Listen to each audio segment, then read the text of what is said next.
Thank you, Mr. President.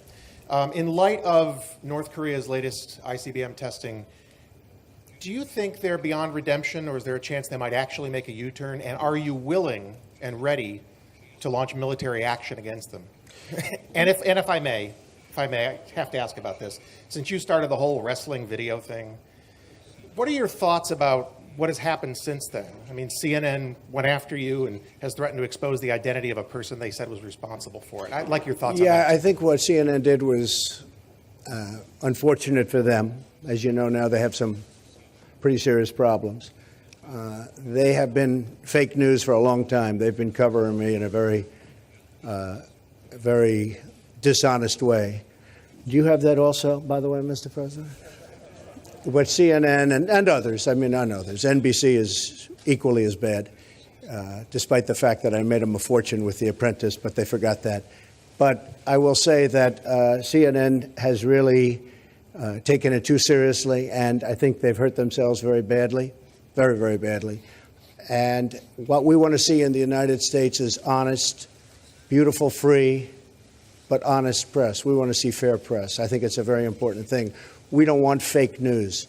And by the way, not everybody is fake news, but we don't want fake news. Bad thing, very bad for our country.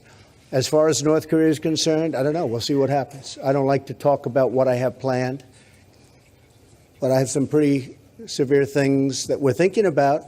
That doesn't mean we're going to do them. I don't draw red lines. President Obama drew a red line, and I was the one that made it look a little bit better than it was, but that could have been done a lot sooner, and you wouldn't have had the same situation that you have right now in Syria. That was a big mistake. But I think we'll just take a look at what happens over the coming weeks and months with respect to North Korea. It's a shame that they're behaving this way, but they are behaving in a very, very dangerous manner, and something will have to be done about it. Thank you. Thank you, David. And Mr. President, since we're speaking about press freedoms, your party has significantly clamped down on press freedoms in the last year and now appears to be weakening the power of the national courts as well. Do you think that people who live in other modern democracies, including some Americans, are wrong to criticize you for limiting which reporters can cover the parliament? Szanowny Panie, odpowiada. So, to respond to your question, sir, media order is a very significant thing indeed. And when we look at the situation in the United States, when we look at the situation in Poland, in every case you can see a lot of pathologies. I can give you an example of one of Polish magazines which compared two TV channels of two different broadcasters. And as an example, one of those broadcasters did not report about my visit to Croatia, the visit of the President of the Republic of Poland to Croatia, a very important one, which was preparing the Three Seas Summit, because this broadcaster does not really like me as the President of Poland. So I'm permanently criticized by that broadcaster. But I believe this is just the reality. This is the right of the media. In Poland, we've got an absolute liberty and freedom of the media. Problems were there during previous governments. Also, when the former president was in office, when one of the magazines, the Wprost magazine, was visited by special services in order to take away recordings which were compromising for the politicians of the previous ruling party. So that was when the freedom was under threat. But now we have got absolute freedom of the media. We do respect the freedom of the media. We do take care of the interests of the Republic of Poland and of Polish people. Thank you, Mr. President. Now, the question from the Polish side. The first question, Polish television. One question, please. Miłosz Kuczek, I represent the Polish television. One question concerning energy, because both of you mentioned energy sector and the deliveries of LNG. So my first question goes to President Trump. In what time perspective do you think a permanent contract could be entered into to ensure LNG gas deliveries, American deliveries to Poland? And the question to President Duda.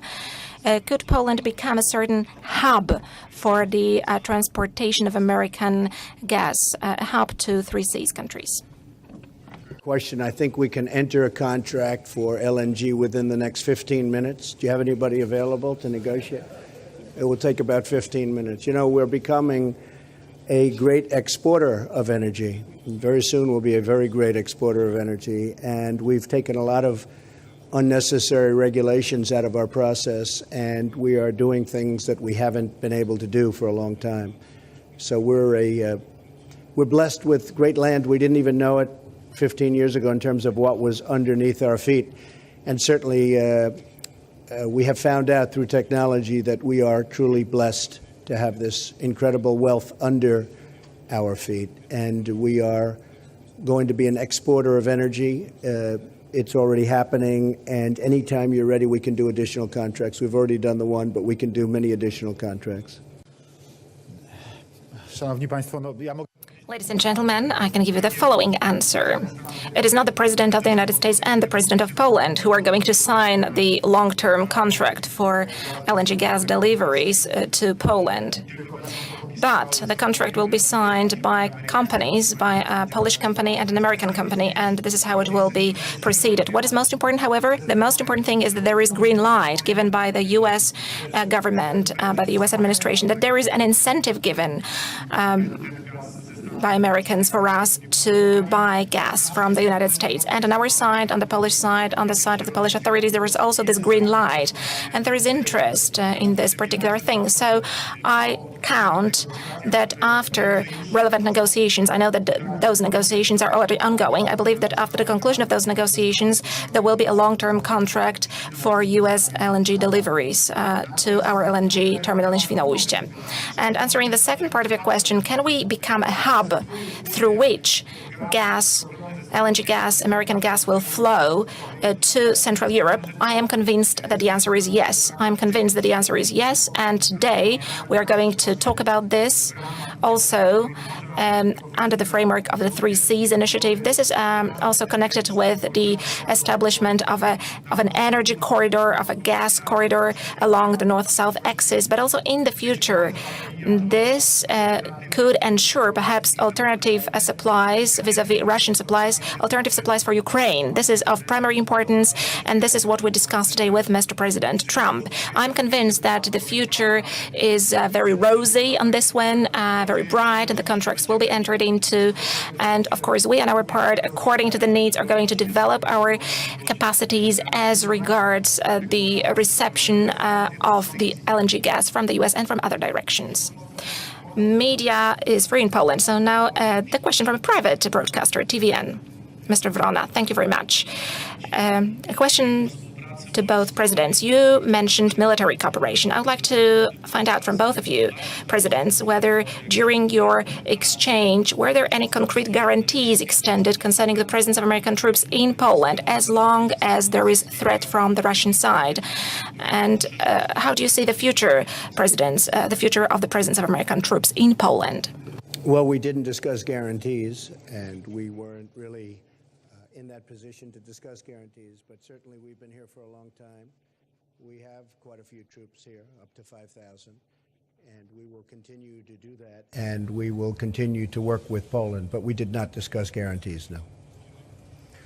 Panie redaktorze, rozmawialiśmy z panem prezydentem przede wszystkim o with Mr. sytuacji President, bezpieczeństwa, the jaka topic that we tutaj discussed jest. first and foremost was the security situation that we have W here. naszej części We Europy, discussed in the context of what is happening in our part of Europe, in the context of the Zapad 17 maneuvers, which we have already mentioned, and from that point of view, there is no doubt that the presence of American troops and NATO troops in Poland today is absolutely justified from this perspective. If we add to this the situation that we are seeing in Ukraine all the time, then it is absolutely clear.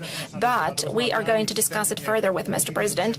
We made an initial agreement to meet next year in the White House. We agreed that I will pay a visit to the United States next year. Of course, the details will be worked out later on, but that year is important both for us Poles and for the Polish Americans, because next year we are going to celebrate the centennial of Poland's regaining of independence. And I would like me, myself, and Mr. President to stress together the importance of that year, because this shows the contribution of the Polish people to the welfare of the United States over the last 100 years. And the last question, American media, very briefly, please, because the presidents have got to attend the 3C summit in a minute. So perhaps Mr. President Trump is going to select the next journalist asking the question. Thank you, Mr. President. To you first, a two-part question, if I may. Will you once and for all, yes or no, definitively say that Russia interfered in the 2016 election? Well, I think it was Russia, and I think it could have been other people in other countries. Could have been a lot of people interfered. I said it very simply. I think it could very well have been Russia, but I think it could well have been other countries, and I won't be specific, but I think a lot of people interfere. I think it's been happening for a long time. It's been happening for many, many years. Now, the thing I have to mention is that Barack Obama, when he was president, found out about this in terms of if it were Russia, found out about it in August. Now, the election was in November. That's a lot of time. He did nothing about it. Why did he do nothing about it? He was told it was Russia by the CIA, as I understand it. It was well reported. And he did nothing about it. They say he choked. Well, I don't think he choked. I think what happened is he thought Hillary Clinton was going to win the election, and he said, let's not do anything about it.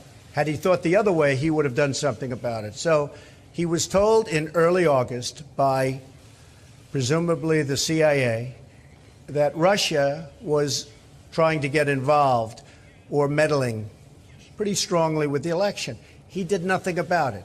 The reason is he thought Hillary was going to win. And if he thought I was going to win, he would have done plenty about it. So that's the real question, is why did he do nothing from August all the way to November 8th? Why did he do nothing? His people said he choked. I don't think he choked. So the follow-ups for you on that, Mr. President, you again say you think it was Russia. Your intelligence agencies have been far more definitive. They say it was Russia. Why won't you agree with them and say it was? Well, I'll tell you, let me just start off by saying I heard it was 17 agencies. I said, boy, that's a lot. Do we even have that many intelligence agencies, right? Let's check it. And we did some very heavy research. It turned out to be 3 or 4. It wasn't 17. And many of your compatriots had to change their reporting, and they had to apologize, and they had to correct. Now, with that being said, mistakes have been made. I agree. I think it was Russia, but I think it was probably other people and or countries, and I see nothing wrong with that statement. Nobody really knows. Nobody really knows for sure. I remember when I was sitting back listening about Iraq, weapons of mass destruction, how everybody was 100% sure that Iraq had weapons of mass destruction. Guess what? That led to one big mess. They were wrong, and it led to a mess. So it was Russia, and I think it was probably others also, and that's been going on for a long period of time. But my big question is, why did Obama do nothing about it from August all the way to November 8th? He did nothing about it, and it wasn't because he choked. And before I get to it was two President Duda, questions. you talk Dear about lady, being angry at President two Obama, questions. Mr. President. Thank you very talk much. about having anger. Thank you very much. You must go. Very briefly follow up, Mr. Thank you very President. much. Why haven't you shown Dear that anger lady, toward Moscow? it was sir? two questions. Thank you very much. Can I ask of President Duda, Dziękuję please? panom prezydentom. Dziękuję President Duda, członkom President, delegacji. thank Dziękuję you państwu. to the members of the delegation. Thank you, ladies and